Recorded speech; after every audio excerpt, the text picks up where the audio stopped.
Ain't no glory in your past when it comes to God. You were sinners. We know a sinner's prayer not here. God don't get no glory about you talking about your past.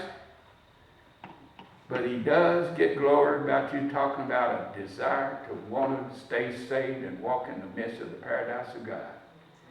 He's even said, in my Father's house there are many mansions, and I go to prepare a place for you. Amen. He's making preparations right now. Amen. For your eternal residence. For where you will reside eternally, God is making preparations right now to accommodate you. He's getting your own Hilton. Hallelujah. All right.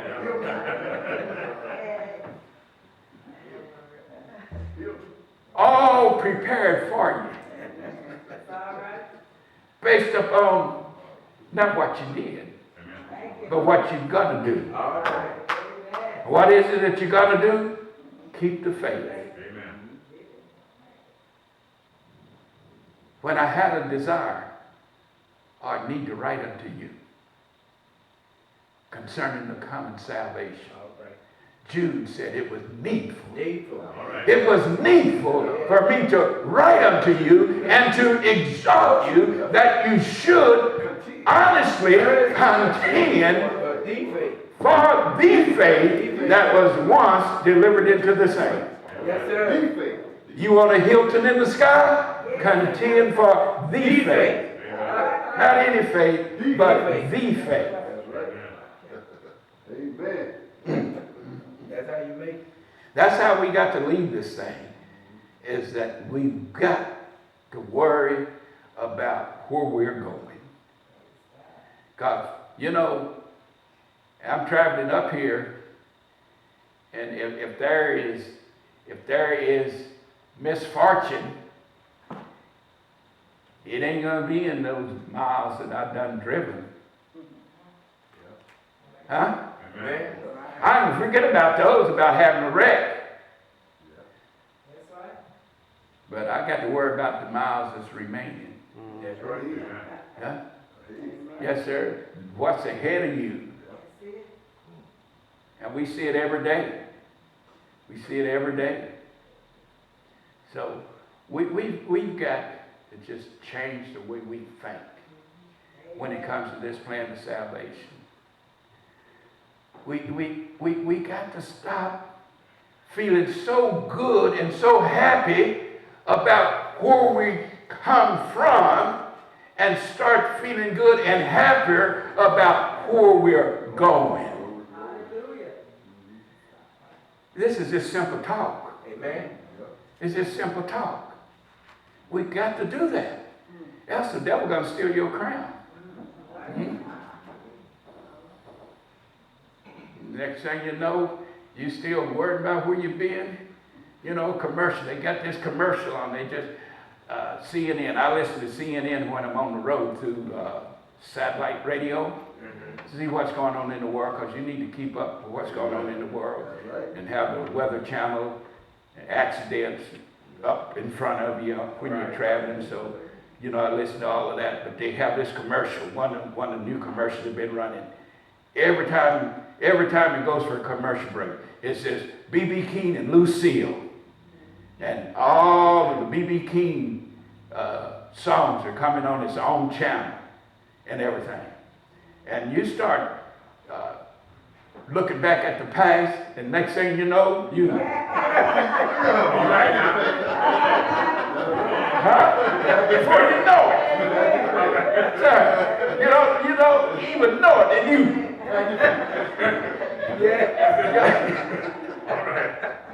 Yes, sir.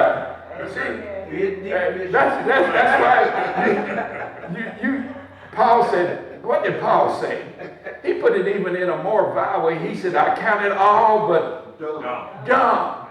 Everybody in here know what dung is. I don't have to tell you what dung is. He said, I count it all. It did not have any merit in the life of Paul. Yeah, I stood there. Yeah, I witnessed, what was his name, Stephen? Yeah, I witnessed Stephen. They even brought me his clothes. and put it at my feet. And I congratulated them on doing a good job. That's all done too. I'm looking for the future. I'm reaching for the prize. And the high calling of God. In Jesus. And that's what we got to do. Stop dwelling. Stop. If you made a mistake, if you're in a mistake now, you can't just sit down and wish, oh Lord, I just wish I'd never done that. Oh Lord, I don't know what I was thinking about, that I should ever done that. Stop. Stop wishing you'd have never done it. Look to God. Look to God. Look to God. And what did he say last night? Is there anything too hard for God? Look to God.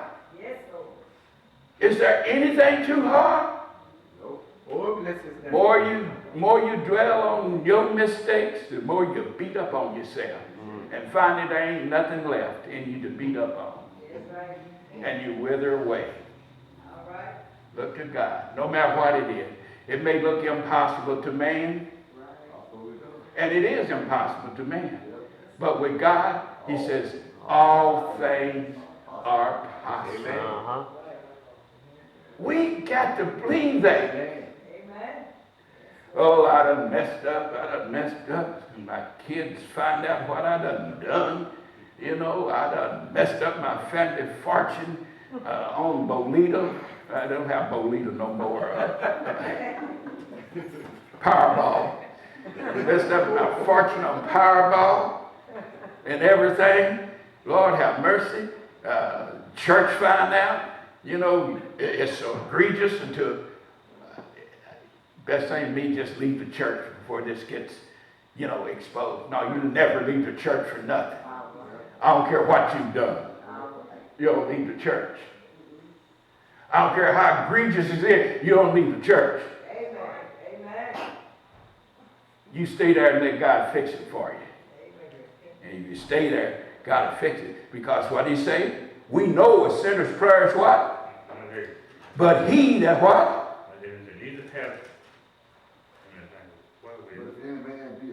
But if any man be a worshiper of God and do it his will, God is going to hear you. God is going to hear you. You stay there and be a worshiper of God, God will hear you. God will bring you out of your mess. Huh? You won't have that desire to go to the bottom anymore. You won't have that desire to go to ABC when you get your paycheck on Friday. That's the liquor store.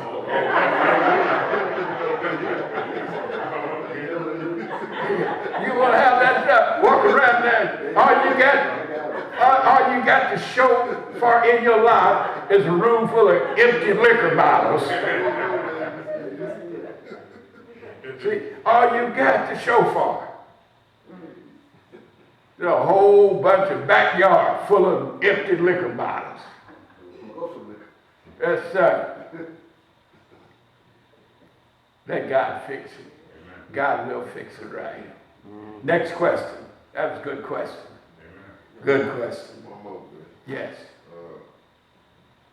Over in 2 Corinthians. Second Corinthians. Chapter 6. 2 Corinthians 6.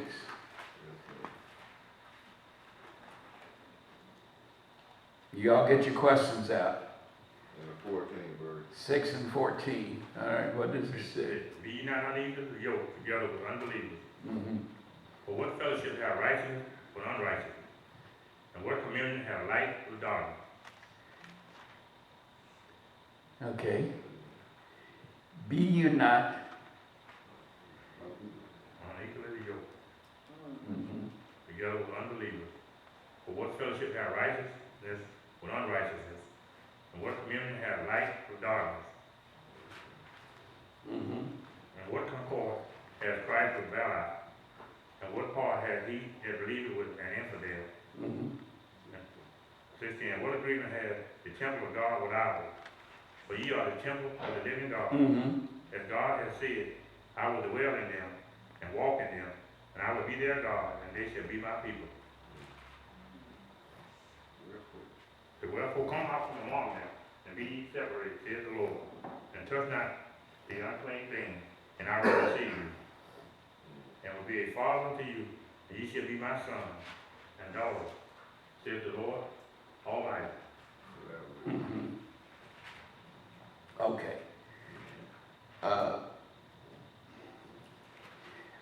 This is probably one of the most misunderstood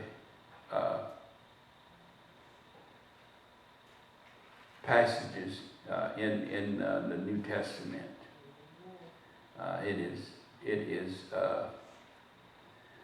thoroughly misunderstood by most people.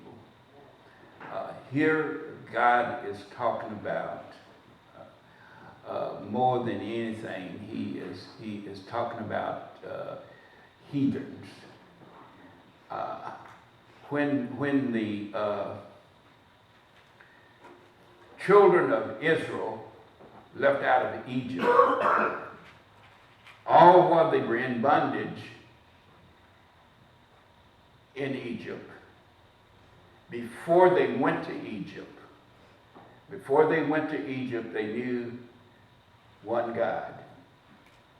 Okay? That was the God of who?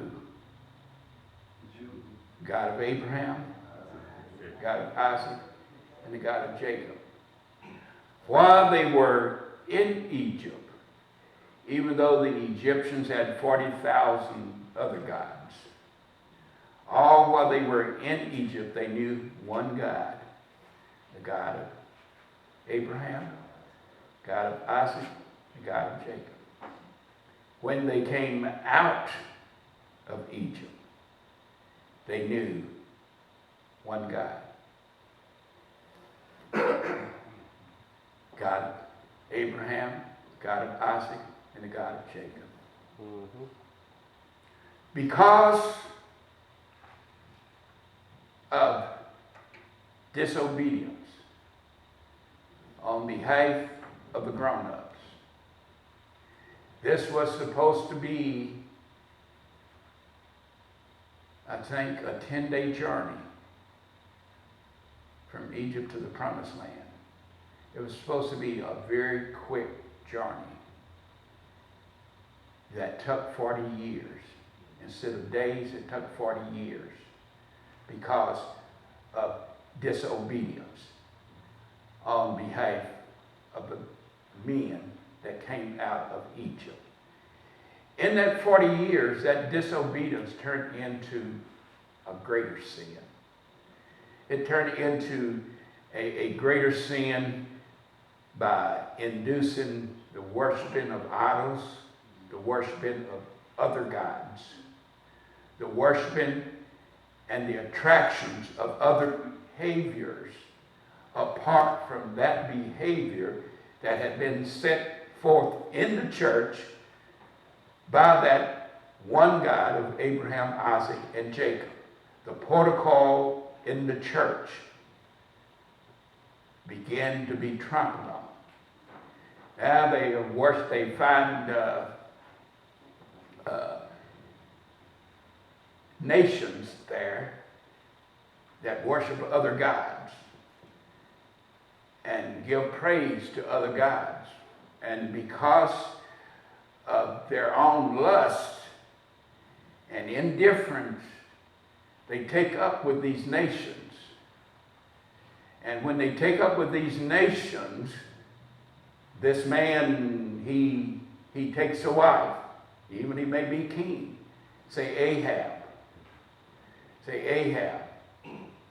He took up with a strange woman, and she became ruler over him and began to cause Ahab to worship strange gods. And Solomon and some of the other kings took up with individuals from these worldly nations, and when they married into those, they began to worship other gods and other beliefs rather than that of the God of Abraham and the God of Jacob. And here he is saying, be ye not unequally yoked together with unbelievers. These unbelievers were people outside of the doctrine of Christ. These were people that worshiped other gods, okay? And this was more so in the Corinthian church, in the church at Corinth, because these people were notorious from the day that they come into the faith. We talk about that in the 2nd chapter of Revelation. Nicholas, one of the original one of the original deacons that were chosen, he eventually was responsible for developing the doctrine of the Nicolaitans in the book of Revelation that God hated because of what it did. It was a compromising gospel that allowed you to believe in Jesus and believe in Diana. Also allowed you to believe in Jesus as God, but allowed you to believe in other people that were gods as well, and all the other gods. And this is why God hated it, because of what it did. And what Paul is saying here to these Corinthians, you can't be in the church, you can't be unequally yoked together with these people. You can't sit in the church in a togetherness that pleases God because of what these people believe. And if you do, it's going to cause the church to suffer. Now, why he wrote that is that he went back, and this is where the people get the impression. This is where people misinterpret this wrong. Because Paul based this upon what transpired beginning in the wilderness. Somebody go to Deuteronomy for me, get Deuteronomy 7, I think. What transpired in the wilderness is what Paul based this on. Now, the New Testament preachers, they, for no other reason, and not knowing the history of this teaching here that Paul has here, they assumed this to be talking about a husband and a wife in the church. Ain't what he's talking about. Husband and wife in the church got problems, serious problems, but that ain't what this is talking about.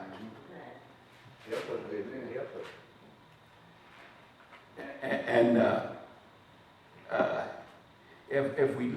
so Paul went back and go to Deuteronomy 7 and read down to the 3rd verse.